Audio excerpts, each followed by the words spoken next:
कारखाने झाली, कोणाची झाली, काय झाली, कशाचं काही पत्ता नाही. पण त्या हाताला काम दिलं. मला आनंद आहे की या तालुक्याचा चेहरा बदलतो. शेती सुधारली, दुधाचा धंदा वाढला, साखर कारखानदारी झाली, औद्योगिक वसाहत झाली, अनेक गोष्टी झाल्या.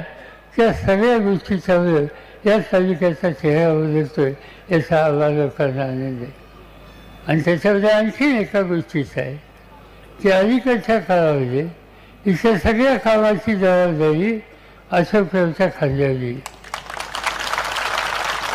आणि त्या दोघांनी लक्षात आलं दोघं कोण, या दोघांनी ज्या पद्धतीनं काम केलं आणि करतायत, आम्हाला लोकांच्या कुठलीही अडचण नाही. शिरूर तालुक्याची चिंताच करायची, इथल्या लोकांचा पाठिंबा आहे त्याच्यावर काळजीच करायची.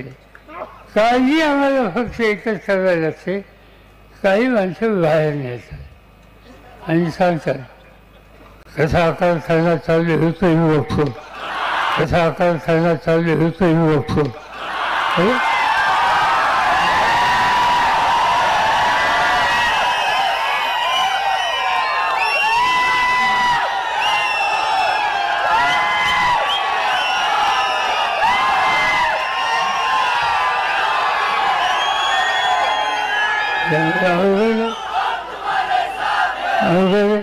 मागची लोकसभेची निवडणूक आली, आमचे पोहे उमेदवार होते, ते भाषण चांगली देतात. आमच्या एका नेत्याने सांगितलं कसा निवडून येतो ते ओळखतो. मी आम्हाला यायचे असं म्हणले. पोहेंच्याबद्दल असं म्हणले त्या मतदारसंघाच्या तुमच्या सखत लोकांनी जबाबदारी घेतली आणि मताचा विक्रम करून लाखो मतांनी कोणी तिथे घेतले.